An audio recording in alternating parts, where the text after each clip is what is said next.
दोस्तों, आज मैं आपको भाग्य का लिखा कभी नहीं मिटता एक बहुत ही सुंदर कहानी सुनाऊंगा। मुख्य आशा करता हूँ कि ये कहानी से आपको जिंदगी में बहुत कुछ सीखने को मिलेगा। दोस्तों, कहानी शुरू करते ही किसी एक गांव में बहुत ज्ञानी पंडित रहा करता था। पंडित आजू बाजू के सारे ही गांव में बहुत प्रख्यात था और इसी वजह से धनवान भी। पंडित का परिवार ज्यादा बड़ा नहीं था।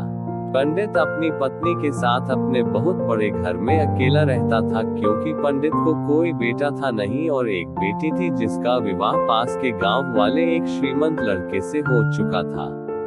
पंडित ने शादी से पहले अपने होने वाले दामाद की अच्छे से जांच पड़ताल की थी और अपनी बेटी का भविष्य भी ठीक से पढ़ा था, तब जाकर उसने बेटी की शादी की थी। लेकिन चंद सालों में ही पंडित का दामाद बुरी आदतों के चंगुल में फंस गया। जुआ और शराब की बुरी लत ने उन्हें सड़क पर लाकर रख दिया था।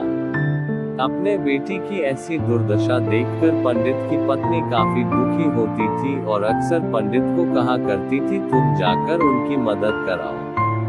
पंडित हमेशा अपनी बीवी को ये कहकर उनकी मदद करने के लिए मना कर देता था कि अभी कुछ समय तक उनका बुरा वक्त चलना है। हम चाहे कितनी ही कोशिश कर ले, जो उनके नसीब में नहीं है वो उन्हें नहीं मिल पाएगा। पंडित की ऐसी बातों से उसकी पत्नी काफी दुखी हो जाया करती थी और मन ही मन सोचती थी कि कैसा स्वार्थी पिता है, अपनी बेटी को इतने कष्टों में देखकर भी उसकी मदद करने के लिए मना करता है। आखिर भगवान ने जो इतना सारा धन धान्य दिया है उसका क्या करेंगे। हमें कोई और औलाद भी तो है नहीं, ले देकर एक यही बेटी है और उसके लिए भी कुछ नहीं करेंगे तो किसके लिए करेंगे। पंडित ऐसा नहीं सोचता था। ऐसा नहीं है कि पंडित अपनी पुत्री से प्रेम नहीं करता था, लेकिन उसने अपनी पुत्री की कुंडली इतने अच्छे से पढ़ी थी और वह ये पहले से ही जानता था कि वह चाहे किसी भी लड़के से शादी करती, लेकिन उसके जीवन में ये समय आने वाला ही था और बिना इसे भुगते उसको छुटकारा नहीं मिलने वाला था। एक दिन खाने पीने के लिए भी मोहताज हो चुके पंडित के बेटी और दामाद उसके घर पर आए। पंडित ने और उसकी बीवी ने दोनों का खूब आदर सत्कार किया और खूब अच्छा खाना खिलाया। बेटी और दामाद की पंडित से सहायता मांगने की हिम्मत ना हुई, इसलिए वह बिना बोले ही वापस अपने घर को लौटने लगे।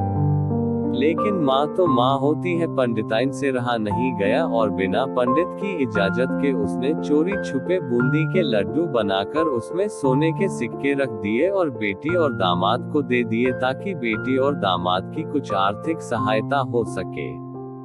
पंडिताइन ये भी जान गई थी कि बेटी और दामाद शर्म के मारे उनसे मदद नहीं मांग रहे थे, इसलिए उसने बेटी और दामाद को भी लड्डुओं में छिपे सिक्कों के बारे में कुछ नहीं बताया।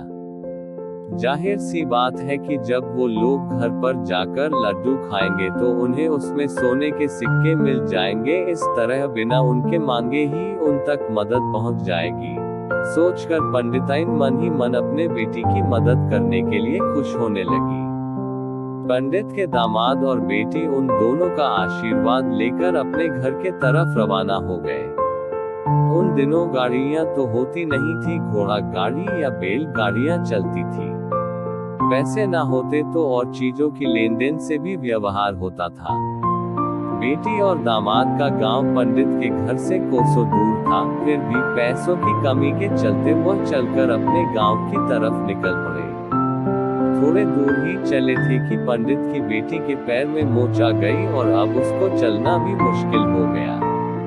पंडित के दामाद ने जब देखा कि उसकी बीवी अब बिल्कुल चलने में सक्षम नहीं है, तो उसने एक टांगा अपने घर तक किराए पर ले लिया। दोनों पति पत्नी टांगे में बैठकर घर तक पहुंच गए, लेकिन टांगे वाले को देने के लिए उनके पास पैसे थे नहीं, इसलिए पंडिताइन ने जो बूंदी के लड्डू उन्हें दिए थे वही किराए के तौर पर उस टांगे वाले को दे दिए। टांगे वाला बूंदी के लड्डू को लेकर वहां से चला गया। टांगे वाला अपने घर की तरफ जा रहा था, तब उसे एक हलवाई की दुकान दिखी। उसने सोचा कि थोड़े से बूंदी के लड्डुओं से मेरे घर के लोगों का पेट थोड़ी भरने वाला है। इससे अच्छा मैं इन बूंदी के लड्डुओं को बेचकर उनसे कुछ चावल खरीद लेता हूँ। टांगे वाले ने बूंदी के लड्डू हलवाई को बेच दिए। जिस गांव में वह हलवाई रहता था उसी गांव में एक आदमी ने अपने घर पर पूजा रखी थी और उसी पंडित को उस पूजा के लिए बुलवाया था। पूजा में लगने वाले प्रसाद के लिए उस आदमी ने उसी हलवाई से बूंदी के लड्डू लिए जहां पर उस टांगे वाले ने बेचे थे। हलवाई ने भी उस आदमी को टांगे वाले से खरीदे हुए लड्डू ही पहले दिए ताकि वह खराब ना हो जाए, क्योंकि वह नहीं जानता था ये लड्डू कब बने हैं। पूजा खत्म होने पर दक्षिणा और बूंदी के लड्डू लेकर जब पंडित अपने घर आया और खाना खाने बैठा तो प्रसाद में लाए बूंदी के लड्डू खाते वक्त लड्डू से सोने का सिक्का निकला। इस घटना को देखकर पंडिताइन की आंखों से आंसू बहने लगे। पंडित ने जब पंडिताइन से उसके रोने का कारण पूछा तो पंडिताइन ने पंडित को सब कुछ बताया और पंडित से उनकी बातों पर भरोसा न करने के लिए माफी मांगी। पंडित ने पंडिताइन के आंसू पोंछे और कहा कि तुम्हारी तरह मैं भी हमारी बेटी को बहुत प्रेम करता हूँ, लेकिन अगर हम उसकी अब मदद करते हैं तो दामाद हमसे हमेशा ऐसे ही मदद की अपेक्षा रखेगा और अपनी बुरी आदतों को कभी नहीं छोड़ेगा। पंडिताइन भी अब पंडित की बातों से सहमत हो गई। 2-3 महीने बीत गए। पंडित के दामाद और बेटी फिर से एक बार उसके घर आए और इस बार उनकी परिस्थिति पहले से बेहतर थी, क्योंकि पिछली बार खाली हाथ जाने के बाद दामाद ने नया काम शुरू किया था और अपनी सारी बुरी आदतें भी छोड़ दी थी। दोस्तों, नसीब का लिखा नहीं बदलता। ये कहानी आपको कैसी लगी? क्या आप भी नसीब पर भरोसा रखते हैं या फिर आप उन लोगों में से हैं जो अपना नसीब खुद अपने हाथों से लिखना चाहते हैं?